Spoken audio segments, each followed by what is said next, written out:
My name is Bethany Miller, and I'm 22 years old. I'm standing outside my childhood home right now, holding an eviction notice that just shattered my entire world. You see, I always knew my parents favored my spoiled sister Cassandra, but I never imagined they'd steal my college fund to pay for her fairy tale wedding. The money my grandfather left specifically for my education? Gone. Spent on flowers, cake, and a dress for someone who never worked a day in her life. But here's the thing that's going to change everything. My phone is ringing, and it's my grandmother with news that's about to expose the truth. Before we dive into this story, I'd love to know where you're watching from. Please hit that like button if you've ever felt like the forgotten child in your family. And don't forget to subscribe for more real-life stories about family drama and standing up for yourself. Trust me, what happens next will shock you to your core, so stick around because my grandmother's revelation is going to turn this whole family upside down. Growing up in the Miller household meant understanding one fundamental rule that was never spoken but always enforced. Cassandra came first. From the moment my sister was born when I was 2 years old, it became crystal clear that she was the sun around which our family orbited, while I was relegated to being a distant moon, barely visible and rarely acknowledged. My parents, Patricia and Robert Miller, had perfected the art of systematic favoritism to a degree that would have impressed psychologists studying family dysfunction. When we were kids, the differences in treatment weren't just obvious. They were calculated. Cassandra got the larger bedroom with the built-in desk and walk-in closet, while I was assigned what was essentially a converted storage room. When I asked why, my mother would smile sweetly and explain that Cassandra needed more space for her special things. What special things, you might ask? The endless parade of toys, clothes, and gadgets that my parents showered upon her like she was royalty.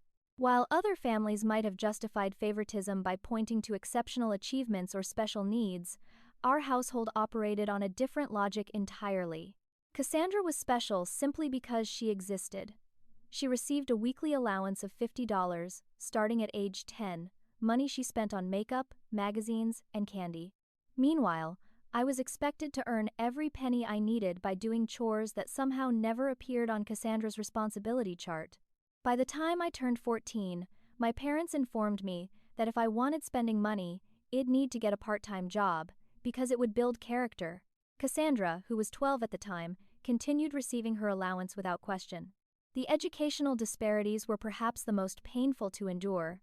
When Cassandra struggled with basic math in middle school, my parents immediately hired an expensive private tutor who came to our house 3 times a week. They enrolled her in test preparation courses, bought her specialized workbooks, and even considered hiring an educational consultant.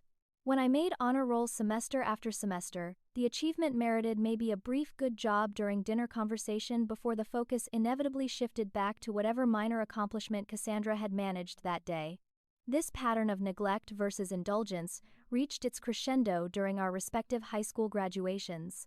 I had worked tirelessly for 4 years, maintaining a 4.0 grade average while juggling 2 part-time jobs and volunteer work at the local animal shelter. I was valedictorian, had been accepted to 3 universities with partial scholarships, and had received recognition for my community service. The morning of my graduation ceremony, I woke up excited to finally have a day that would be about celebrating my achievements. I should have known better. That morning, Cassandra announced she had cheerleading tryouts for her upcoming junior year, scheduled at exactly the same time as my graduation ceremony. Without hesitation, my parents chose to attend her tryouts instead. They claimed they had forgotten about my graduation date, despite the ceremony being marked on our family calendar for months and my having reminded them countless times. They left me a card on the kitchen counter with $20 inside and a note saying they were proud of me, but that Cassandra's future was really important right now. I sat in that auditorium, surrounded by families celebrating their graduates, watching other parents beam with pride and take countless photos, while my assigned seats remained empty. My phone buzzed once during the ceremony with a text from my mother. "Sorry, honey, Cassandra made the squad. Well, celebrate when we get home." They never did celebrate.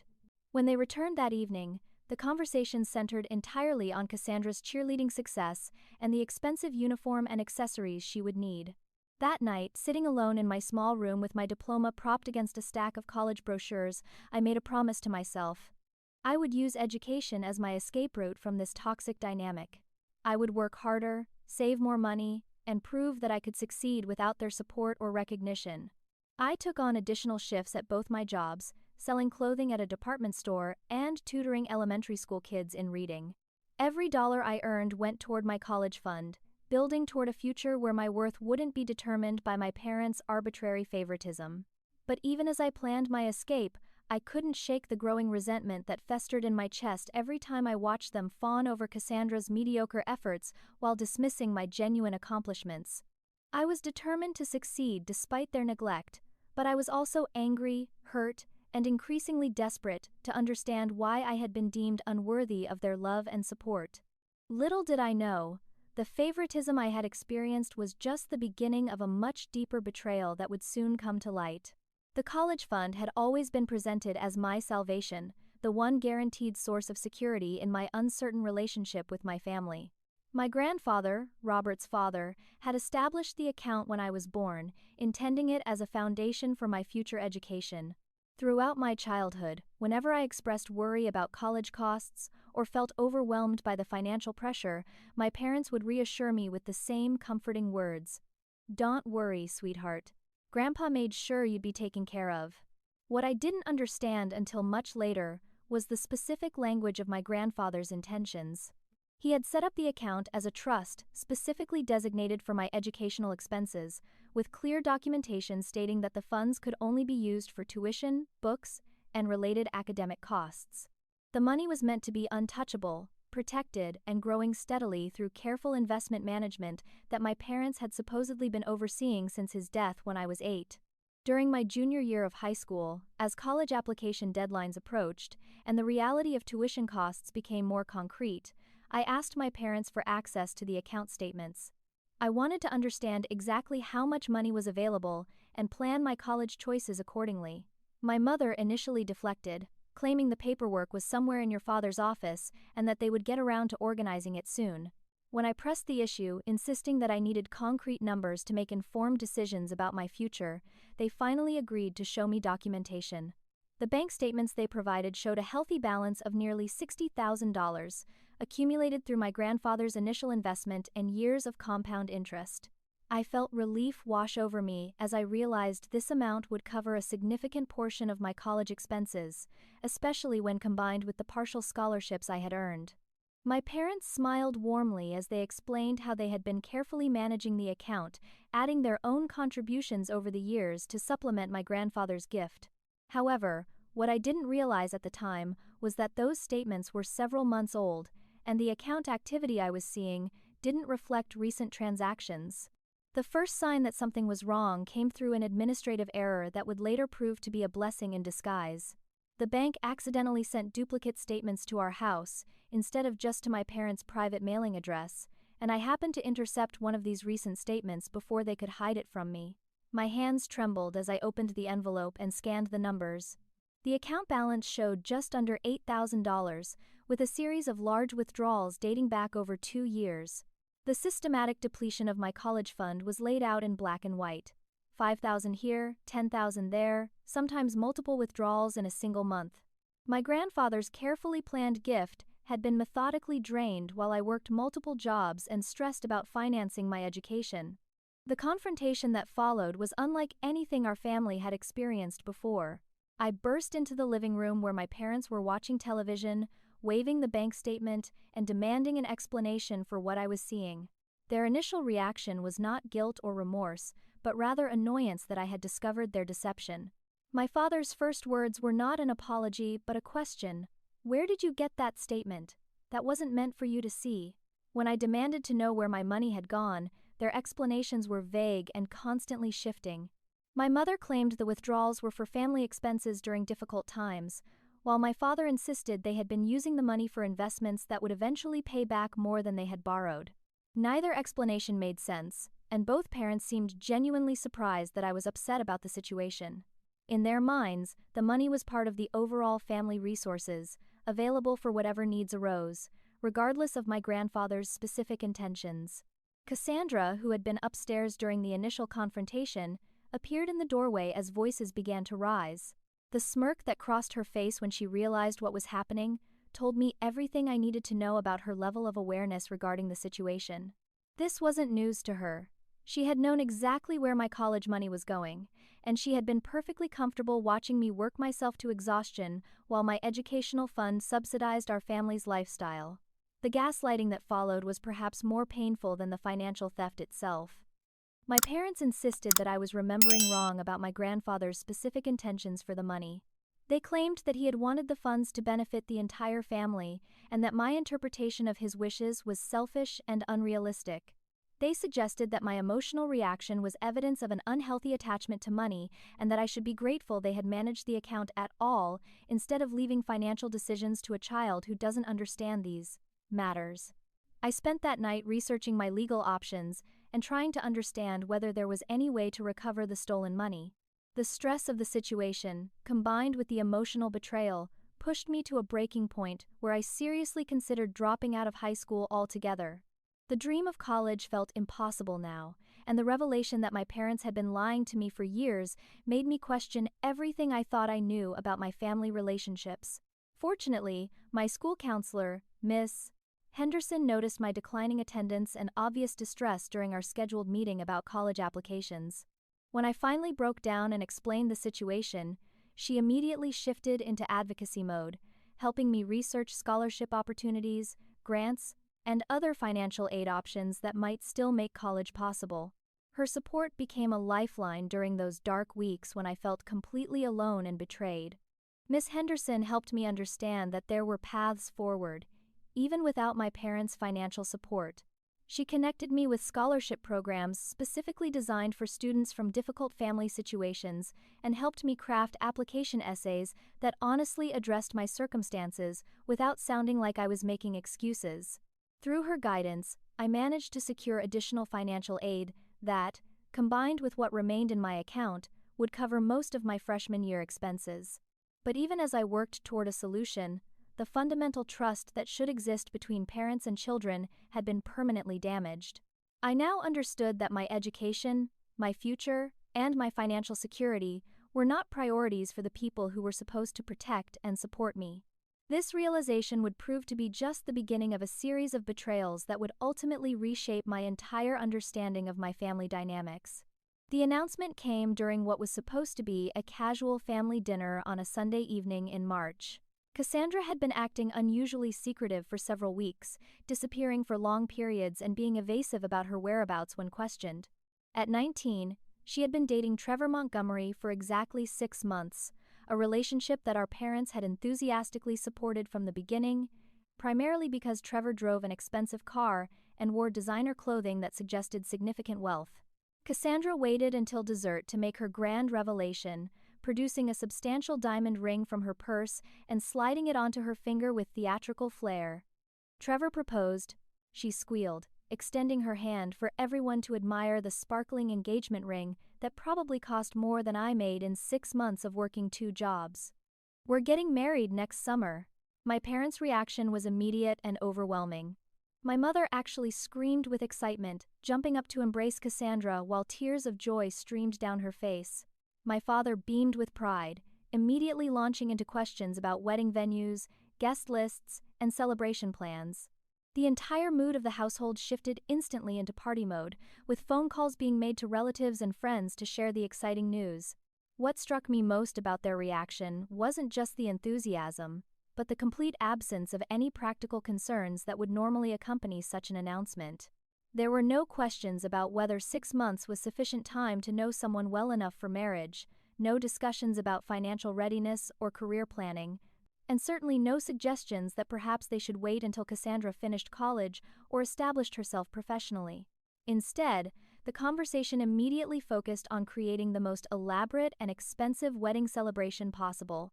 Within hours of the announcement, my mother had already begun researching wedding venues, caterers, and dress designers. She pulled out notebooks and started creating lists of everything that would need to be planned, budgeted, and executed within the next 15 months.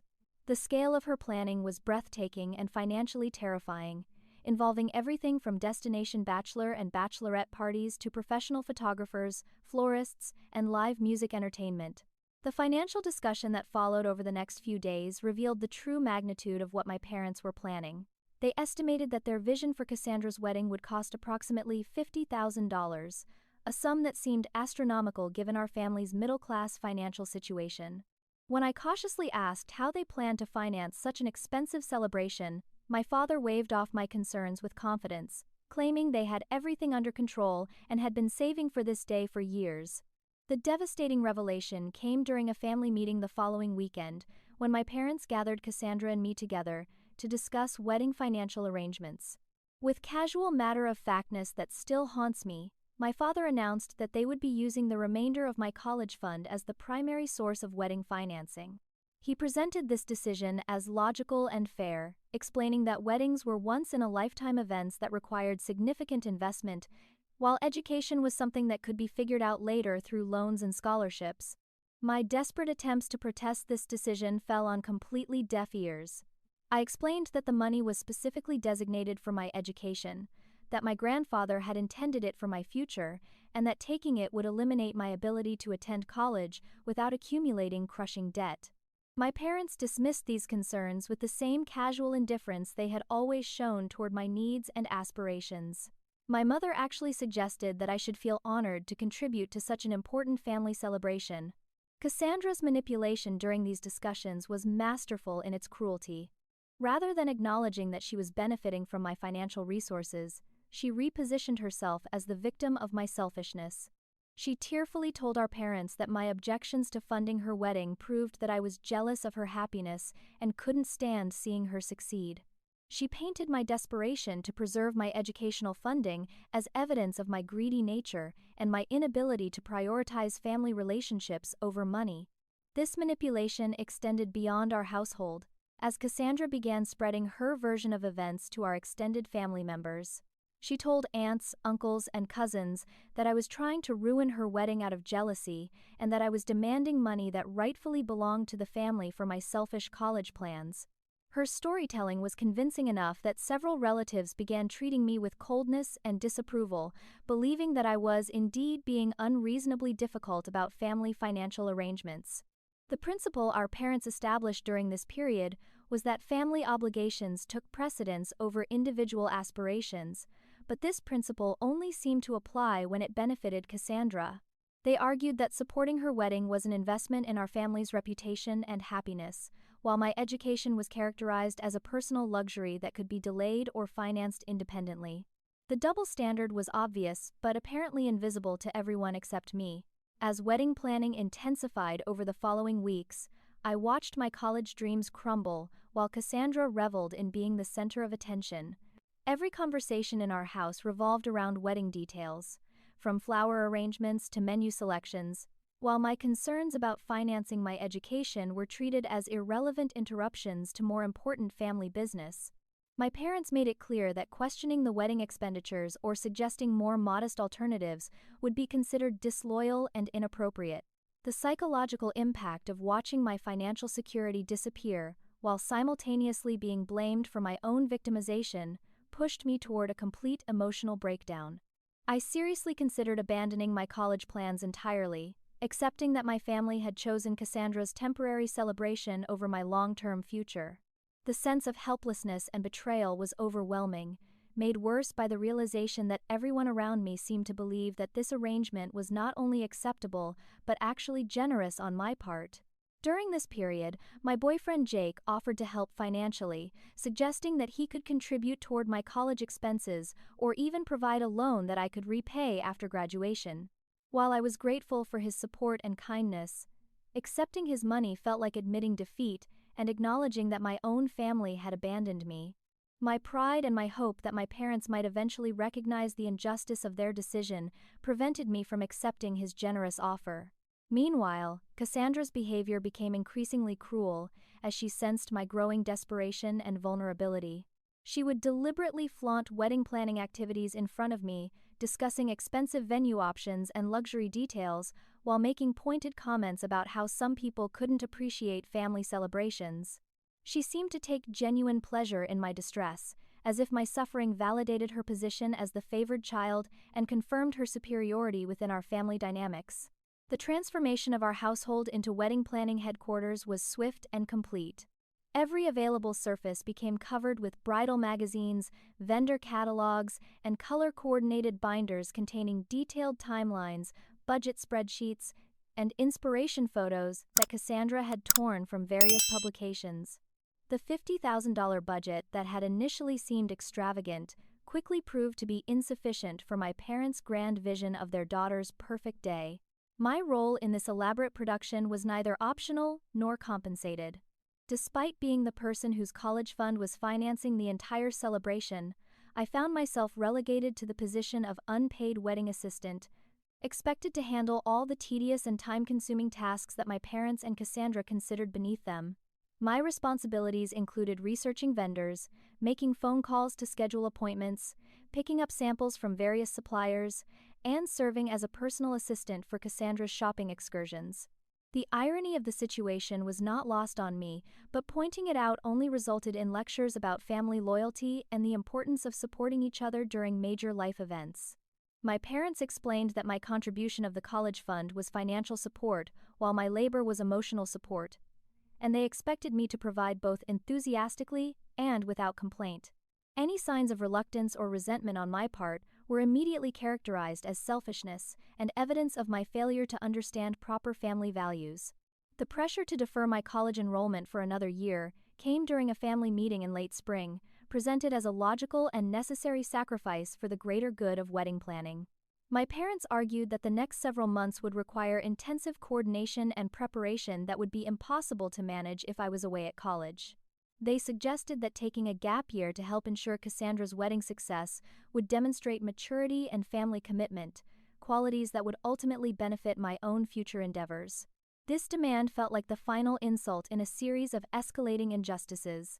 Not only had my educational funding been stolen to pay for my sister's wedding, but now I was being asked to delay my escape from this toxic environment to serve as free labor for the people who had betrayed me. The timing was particularly cruel, as I had already accepted admission to university and arranged housing for the fall semester, plans that would now need to be canceled or postponed indefinitely. Cassandra's sabotage of my job interview represented a new level of calculated cruelty that caught me completely off guard. I had managed to schedule an interview for a higher-paying position that would help me rebuild my college savings more quickly, an opportunity that could have provided some hope during this difficult period. The interview was scheduled for the same day that Cassandra wanted to tour potential wedding venues, and she insisted that my presence was absolutely essential for making final decisions about the reception location. When I explained that I couldn't reschedule the job interview and that my employment was critical for my future financial security, Cassandra became hysterical, crying and claiming that I was sabotaging her wedding planning. She convinced our parents that my job interview was evidence of my selfishness and my unwillingness to prioritize family needs over personal ambitions. Under pressure from all sides, I reluctantly canceled the interview, watching another opportunity slip away while Cassandra smiled victoriously. The manipulation of extended family members reached new heights as the wedding date approached. Cassandra had successfully convinced most of our relatives that she was the reasonable, generous sister who was planning a beautiful celebration while dealing with my difficult and jealous behavior. Family members who had previously treated me warmly began offering unsolicited advice about the importance of supporting family and suggestions that perhaps I needed to grow up and stop being resentful about Cassandra's happiness. My cousin Amanda's betrayal was particularly painful because we had maintained a close relationship throughout our childhood and teenage years. Amanda had always been someone I could confide in during family difficulties, and I had assumed that our bond was strong enough to withstand Cassandra's manipulation campaigns. However, when Cassandra offered Amanda a position as a bridesmaid, complete with an expensive dress and inclusion in all the pre-wedding festivities, Amanda's loyalty shifted immediately and completely. Amanda not only abandoned our friendship but actively participated in spreading Cassandra's version of events to other family members. She told relatives that she had personally witnessed my selfish behavior and could confirm that I was indeed trying to ruin the wedding out of jealousy. Her betrayal was especially devastating because her endorsement of Cassandra's narrative provided credibility that convinced even family members who had previously been sympathetic to my situation. The wedding day itself was designed to maximize my humiliation while celebrating Cassandra's triumph. Despite having financed the entire celebration with my college fund, I was not included in the wedding party, not seated with immediate family during the ceremony, and not acknowledged in any of the speeches or toasts. Instead, I was assigned to work as part of the venue staff, helping to coordinate vendors, manage the timeline, and handle any logistical issues that arose throughout the day. The public announcement that represented the crescendo of my humiliation came during Cassandra's reception speech, when she tearfully thanked everyone who had made her special day possible. With practiced emotional manipulation, she announced that her generous sister Bethany had donated her college fund to make the wedding celebration possible, characterizing my financial sacrifice as a willing gift rather than the theft it actually represented. The applause that followed felt like a dagger to my heart, as hundreds of guests celebrated my victimization while remaining completely unaware of the true circumstances. Standing in the back of the reception hall, wearing a simple black dress while surrounded by the opulent decorations purchased with my stolen money, I experienced the complete emotional breakdown that had been building for months. The combination of financial betrayal, family manipulation, and public humiliation finally overwhelmed my ability to cope, and I seriously considered disappearing from my family's life entirely. The thought of cutting all contact and starting fresh somewhere else seemed like the only way to escape the toxic dynamics that were destroying my mental health and future prospects. The evening ended with me crying alone in the venue's parking lot while inside. My family celebrated Cassandra's triumph with expensive champagne and a live band, all funded by the money that was supposed to secure my educational future. As I watched through the windows at the joy and festivities I had inadvertently provided, I felt more alone and betrayed than ever before, convinced that my family had made their priorities clear and that I would never matter to them as much as Cassandra's happiness and social status. Grandma Rose's unexpected arrival at the wedding reception created a ripple of surprise throughout the celebration that temporarily shifted attention away from Cassandra's carefully orchestrated performance. At 78 years old, Rose had become increasingly selective about family events she chose to attend, citing health concerns and travel difficulties as reasons for missing most gatherings over the past few years. Her presence at Cassandra's wedding was particularly surprising because she lived 3 states away and had not responded to the invitation, leading everyone to assume she wouldn't be attending. Rose appeared during the cocktail hour, walking slowly but deliberately through the reception hall while scanning the crowd with sharp eyes that missed nothing. She was dressed in an elegant navy suit that made her look both dignified and formidable, carrying herself with the quiet authority that had always characterized her personality. Several family members rushed to greet her, expressing surprise and delight at her unexpected attendance, but she politely deflected their enthusiasm while continuing to search for someone specific. When Rose finally located me in the back corner of the reception hall, where I was trying to maintain composure while managing vendor coordination, her expression immediately softened with concern. She approached me quietly, placing a gentle hand on my arm and suggesting that we step outside for some fresh air and private conversation. Her timing was perfect, as I was desperately in need of emotional support and someone who might understand the depth of my distress. The conversation that followed in the venue's garden area would prove to be the turning point that changed everything. Rose began by asking pointed questions about my college plans, questions that immediately revealed her awareness that something was seriously wrong with my family's financial arrangements. When I tried to provide vague, diplomatic answers about adjusting my timeline and exploring different options, she stopped me with direct, concerned questioning that made it clear she already suspected the truth. Rose's revelation about her investigation came gradually, as she tested my willingness to be honest about what had been happening. She explained that she had been expecting regular updates about my college enrollment and had become concerned when months passed without any communication about my educational progress. Her attempts to contact my parents directly had resulted in evasive responses and conflicting stories that had raised significant red flags about the situation. The bombshell that changed everything was Rose's revelation about my grandfather's will and the specific legal language that governed my college fund. She explained that my grandfather had not simply left money for my education. He had created a legally binding trust with explicit terms that restricted the use of funds to educational expenses only. The documentation she had brought with her included copies of the original will, trust paperwork, and legal opinions that made it clear my parents had not just spent my college money inappropriately, they had committed a serious legal violation. Rose's investigation had uncovered evidence that the theft was far more extensive than even I had realized. The bank records she had obtained through legal channels showed that my parents had been systematically withdrawing money from the trust for nearly 4 years, using the funds for everything from vacation expenses to Robert's failed business ventures to Patricia's shopping sprees. The wedding was simply the latest and largest expenditure in a long pattern of financial abuse that had drained most of my grandfather's careful provisions for my future. The documentation Rose provided was comprehensive and devastating. She had copies of bank statements, withdrawal records, and correspondence between my parents and financial institutions that revealed the full scope of their deception. The evidence showed that they had been intercepting official communications about the trust, forging signatures on withdrawal authorizations, and providing false information to banking representatives about the purposes of various expenditures. When my parents discovered Rose's presence at the wedding and realized that she was speaking privately with me, their reaction was swift and aggressive. Robert approached us in the garden with obvious anger, demanding to know what Rose was discussing and insisting that she stop interfering in family business. His attempt to intimidate his own mother was shocking in its boldness, revealing how desperate he had become to prevent the truth from being exposed. Rose's response to her son's intimidation attempt was magnificent in its calm authority. She informed Robert that she was aware of his theft from the trust, that she had documentation of his illegal activities, and that his attempt to silence her would be added to the evidence she was preparing for legal proceedings.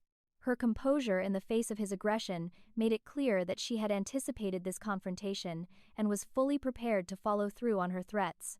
The threat Robert made against his own mother revealed the depths of his desperation and moral bankruptcy. He told Rose that if she continued interfering and causing trouble for the family, he would cut off all contact and ensure that she would never see her grandchildren again. He characterized her investigation as vindictive and destructive, claiming that she was trying to ruin Cassandra's happiness out of jealousy or spite. Rose's secret recording of this conversation, captured on a small digital device she had hidden in her purse, would later prove crucial in legal proceedings. She had anticipated that her son might try to intimidate or threaten her, and she wanted documented evidence of his behavior to support her case. The recording captured not only his threats, but also several admissions about the misuse of trust funds that would be extremely damaging in court. Before leaving the wedding reception, Rose discreetly provided me with copies of all the evidence she had gathered, along with contact information for her attorney and detailed instructions about how to proceed with legal action. She explained that the statute of limitations had not expired for pursuing criminal charges related to the trust violations, and that civil recovery of the stolen funds was not only possible but highly likely given the strength of the evidence.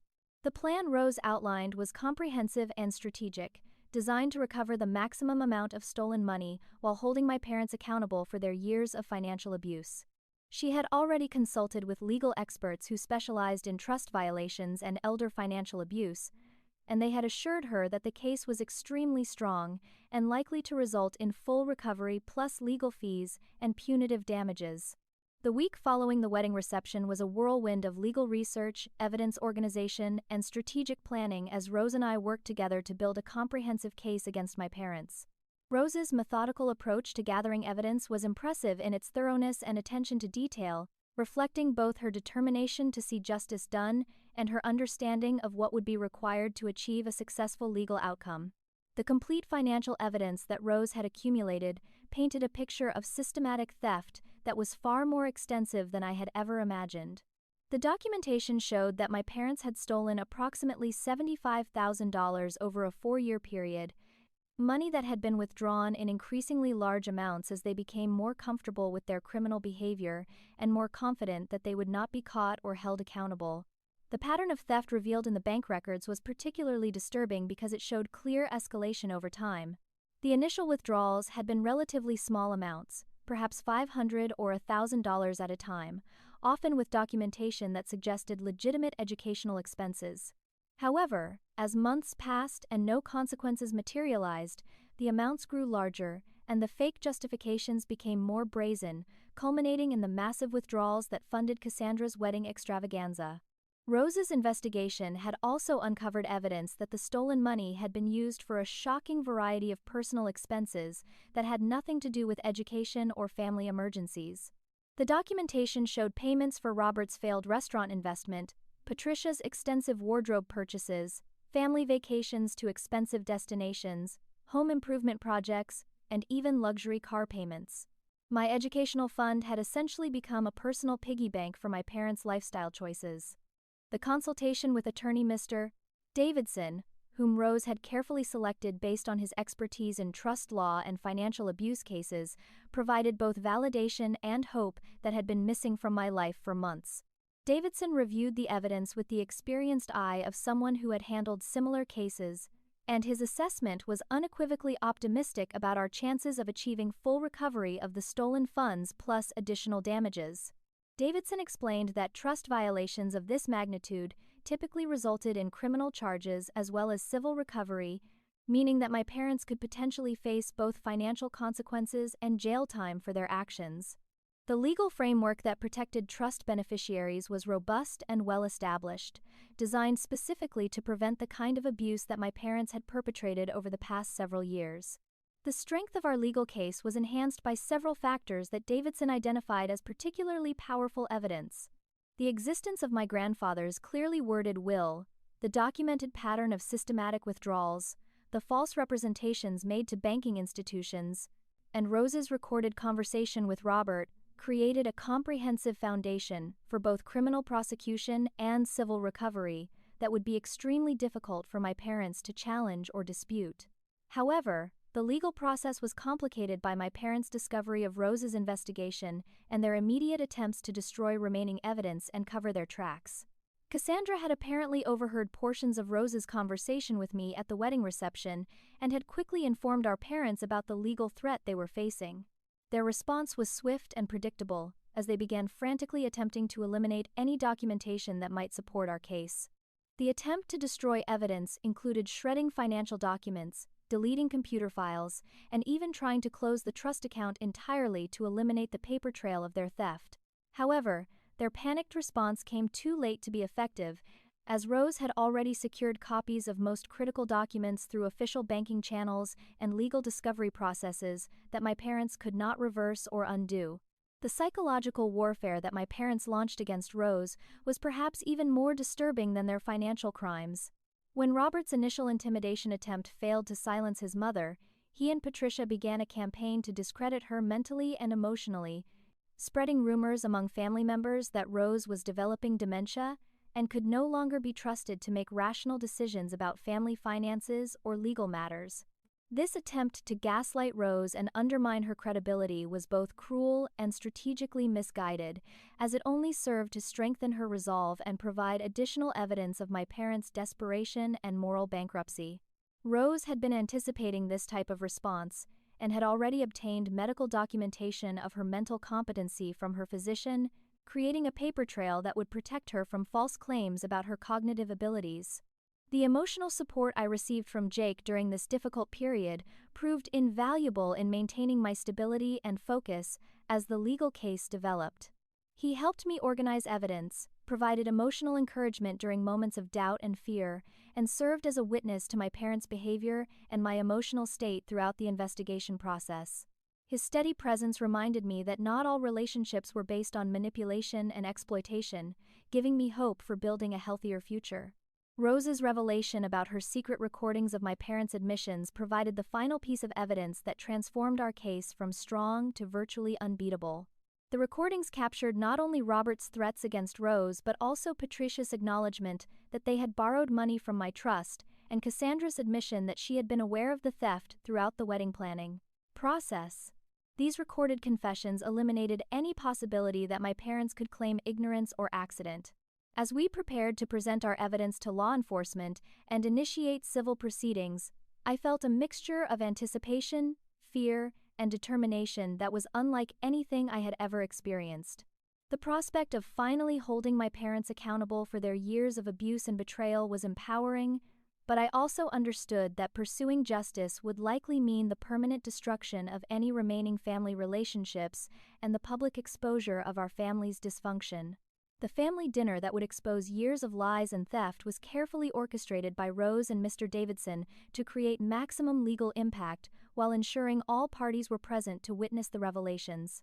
Rose insisted that the confrontation take place at my parents' house, in the same dining room where they had announced their plan to steal my college fund for Cassandra's wedding, creating a symbolic significance that was not lost on anyone involved in the subsequent drama. Mr. Davidson's presence at the dinner was presented as a routine legal consultation about estate planning matters, a deliberately vague description that didn't immediately alarm my parents while providing the attorney with an opportunity to serve as an official witness to whatever admissions or denials emerged during the confrontation. His professional demeanor and briefcase full of documentation lent an air of serious legal consequence that transformed the familiar family setting into something resembling a courtroom. The evidence presentation began calmly, with Rose explaining that she had been reviewing financial arrangements related to my grandfather's trust and had discovered some discrepancies that needed clarification. She methodically laid out bank statements, withdrawal records, and correspondence on the dining room table, creating a visual representation of the theft that was impossible to ignore or dismiss as misunderstanding. My parents' initial response was predictable denial and deflection, with Robert claiming that the withdrawals were legitimate trust management expenses and Patricia insisting that they had always acted in my best interests when making financial decisions. Their explanations became increasingly convoluted and contradictory as Rose continued presenting evidence, revealing that they had not prepared coherent justifications for their actions because they had never expected to be caught or confronted. The moment when their denial began to crumble came when Rose played the recorded conversation from the wedding reception, letting my parents hear their own voices, making threats and admissions that directly contradicted their current claims of innocence. The shock on their faces as they realized they had been recorded was quickly replaced by anger and accusations that Rose had been spying on them and entrapping them into making incriminating statements. Cassandra's entrance into the confrontation marked a dramatic escalation in the emotional intensity and revealed the true depth of her involvement in the family's deceptive practices. Rather than appearing surprised or concerned about the theft allegations, she immediately positioned herself as a victim of my vindictive behavior and accused me of trying to destroy the family out of jealousy about her successful wedding and marriage.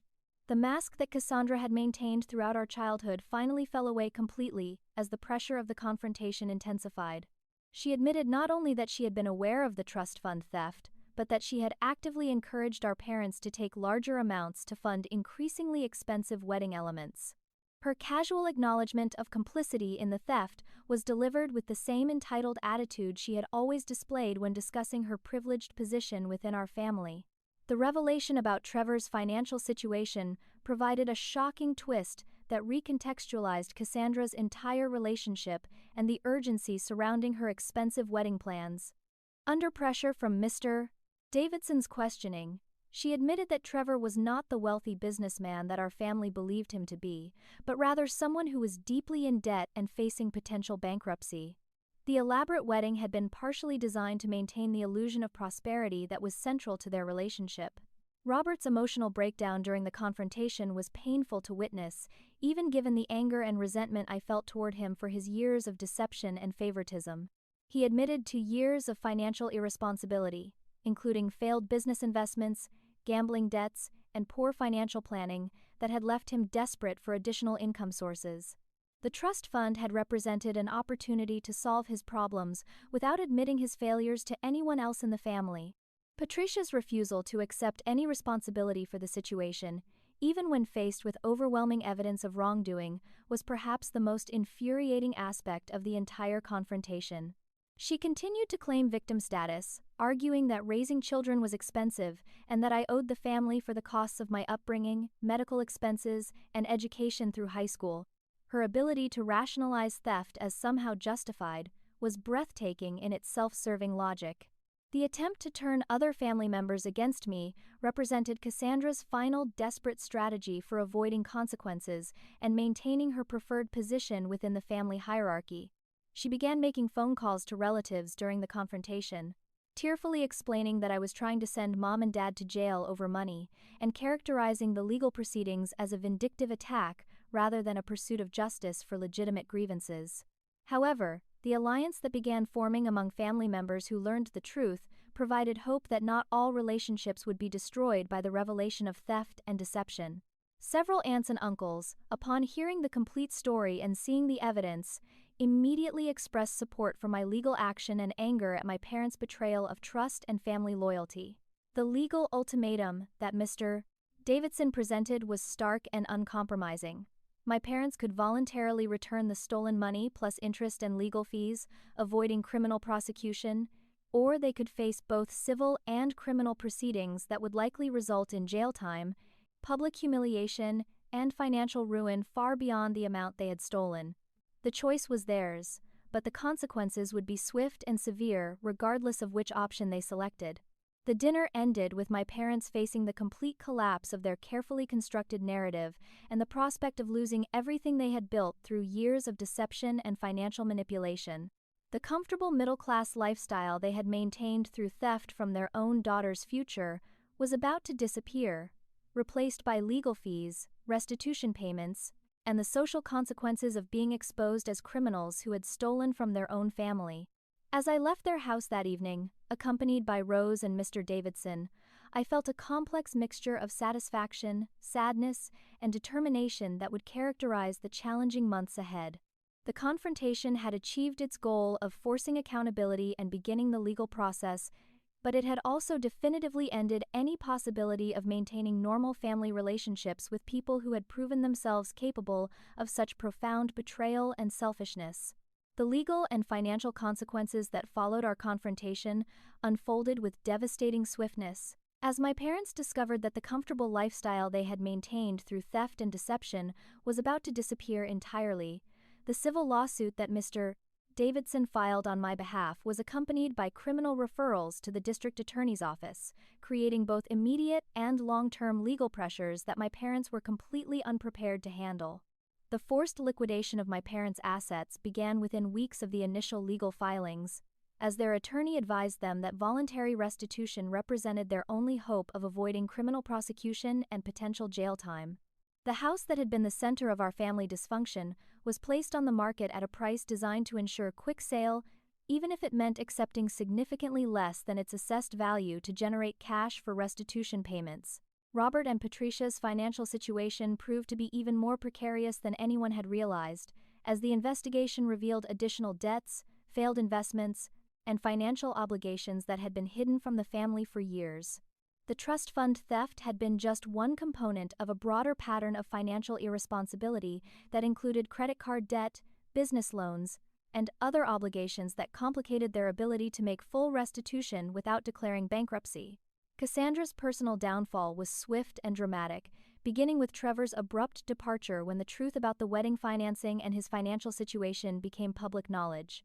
The elaborate facade that had sustained their relationship crumbled when Trevor realized that Cassandra's family was facing legal and financial ruin, eliminating any potential benefits he might have gained from marriage into what he had believed was a prosperous family. The wedding vendor payments that became due in the weeks following our confrontation created additional financial pressure for my family, as contracts for services and products could not be easily canceled without significant penalty payments. The irony of my parents being forced to continue paying wedding-related expenses even after the marriage had collapsed was not lost on anyone observing their situation. Cassandra's return to the family home as a single, unemployed adult represented the complete reversal of her previous privileged status within our household. The golden child, who had never been required to work or accept responsibility for her actions, was suddenly forced to contribute to basic household expenses and help manage the crisis that her wedding demands had partly created. The employment that Cassandra was forced to accept was menial and low-paying, representing the first real work experience of her 21-year life. The retail jobs and restaurant positions that became her only options were a shocking contrast to the lifestyle of leisure and indulgence that our parents had always provided, and her adjustment to workplace expectations and responsibilities was predictably difficult and dramatic. My enrollment in college with the recovered trust funds plus additional damages represented the achievement of goals that had seemed impossible just months earlier. The vindication of finally being able to pursue my education with adequate financial resources was enhanced by the knowledge that my success was no longer dependent on my family's support or approval, providing a psychological freedom that was as valuable as the monetary settlement. The social consequences that my parents faced within our extended family and community were severe and lasting. As news of their theft and legal troubles spread through social networks, that had previously admired their apparent prosperity and family success. The reputation for respectability and financial stability that they had carefully cultivated was permanently destroyed by revelations about their criminal behavior and family dysfunction. Family relationships that had previously centered around my parents' house and their social gatherings shifted to Rose's home, where holiday celebrations and family meetings now took place without the presence of Robert and Patricia. The family members who had initially supported Cassandra's version of events during the wedding period now expressed embarrassment and anger about being manipulated into taking sides against the actual victim of family financial abuse. The apologies that several relatives offered for their previous treatment of me were welcomed but complicated by the realization that their loyalty had been conditional and easily manipulated by Cassandra's strategic storytelling. Rebuilding relationships with family members who had demonstrated their willingness to abandon me based on incomplete information required careful consideration about trustworthiness and future vulnerability to similar manipulation. Rose's increased presence in my life provided the grandmother relationship that had been missing during my childhood, as geographical distance and family politics had previously limited our contact. Her willingness to take legal and financial risks to protect my interests demonstrated the kind of unconditional family loyalty that I had never experienced from my parents, creating a foundation for genuine trust and affection. Jake's proposal during this period of transition and recovery was both romantic and practical, representing his understanding that our relationship had been tested by extreme family stress and had emerged stronger and more committed. His willingness to support me through legal proceedings and family conflict while respecting my need to focus on educational goals demonstrated emotional maturity and partnership qualities that provided hope for building a healthy future together. The academic success that I achieved during my first semester of college was particularly satisfying because it represented the fulfillment of goals that my parents had tried to prevent through their theft and manipulation. Every high-grade and successful project felt like vindication of the educational investment my grandfather had intended and proof that the legal battle to recover my funds had been worthwhile and necessary. The career direction that began emerging during my college studies was influenced by my experiences with family financial abuse and legal advocacy, leading me toward coursework in business law and victim advocacy that could eventually help other families dealing with similar situations. The transformation of my personal trauma into professional motivation provided meaning and purpose that transcended the individual justice I had achieved. 6 months after the legal confrontation that changed everything, I found myself sitting in a college lecture hall, taking notes on corporate law while surrounded by classmates who had no idea about the dramatic family battle that had made my education possible. The normalcy of student life felt surreal after the intensity of legal proceedings and family destruction, but it also represented the freedom and future that had been stolen and then recovered through determination and legal action.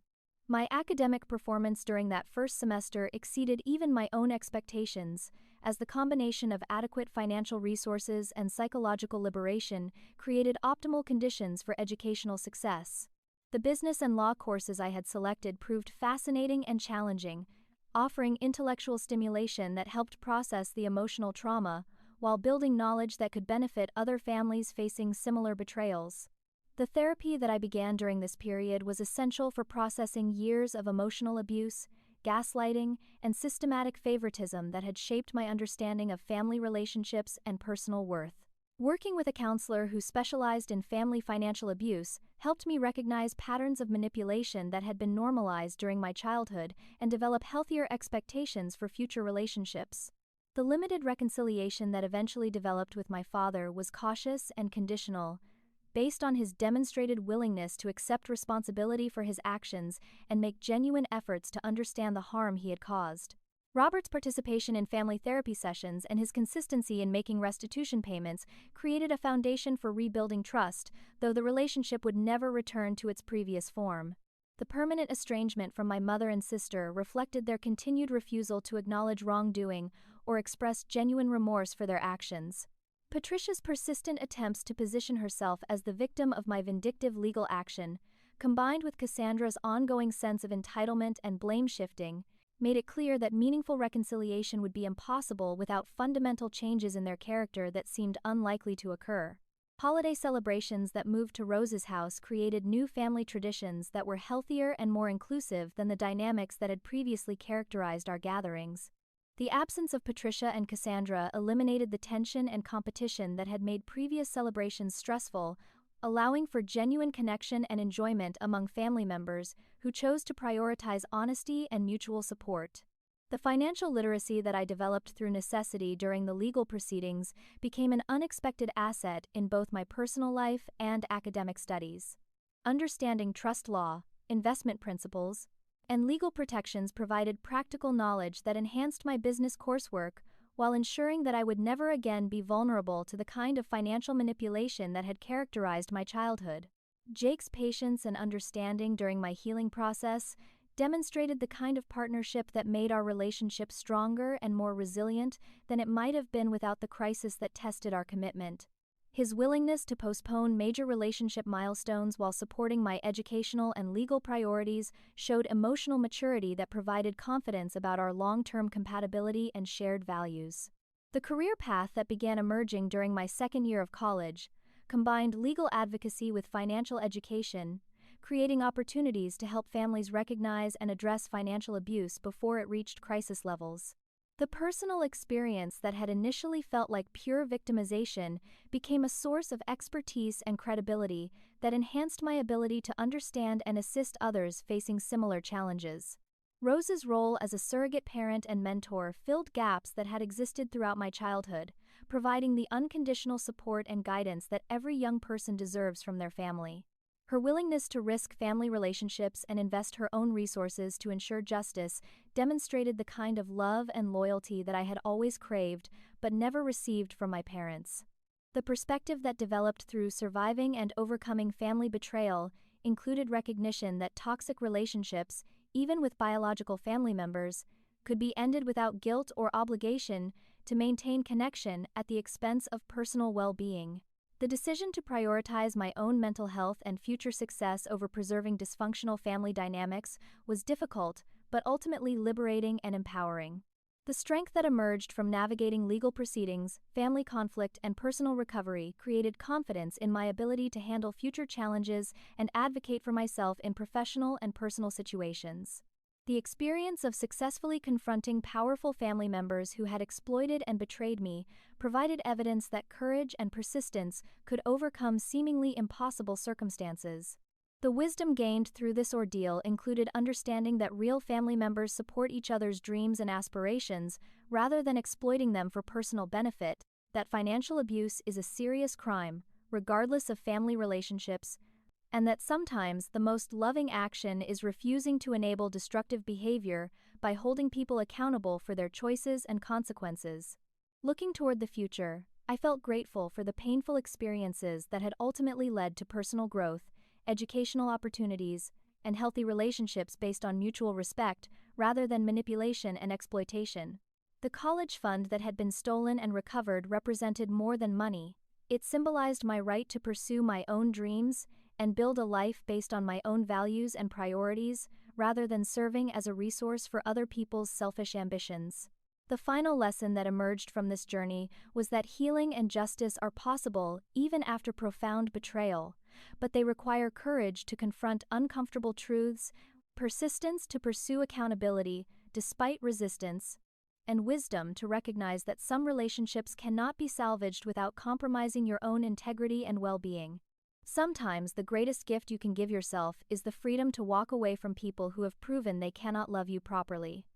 Have you ever experienced favoritism in your family that made you question your worth? Have you had to fight for something that rightfully belonged to you? I'd love to hear your stories in the comments below about overcoming family challenges and standing up for yourself when it mattered most. If this story resonated with you, please hit that like button to show your support for anyone who's had to fight for their dreams against their own family's opposition. Don't forget to subscribe for more real stories about family drama, justice, and finding the strength to build the life you deserve. And please share this video with anyone who might need to hear that it's possible to overcome betrayal and create a better future, even when the people who should support you choose to tear you down instead. Thank you for listening to my story and for being part of a community that believes in standing up for what's right. Remember, your dreams and your future matter, and you deserve family members who lift you up instead of stealing from your potential. Stay strong, keep fighting for yourself, and never let anyone convince you that their happiness is more important than your future. You've got this, and there are people out there who will support your success instead of sabotaging it.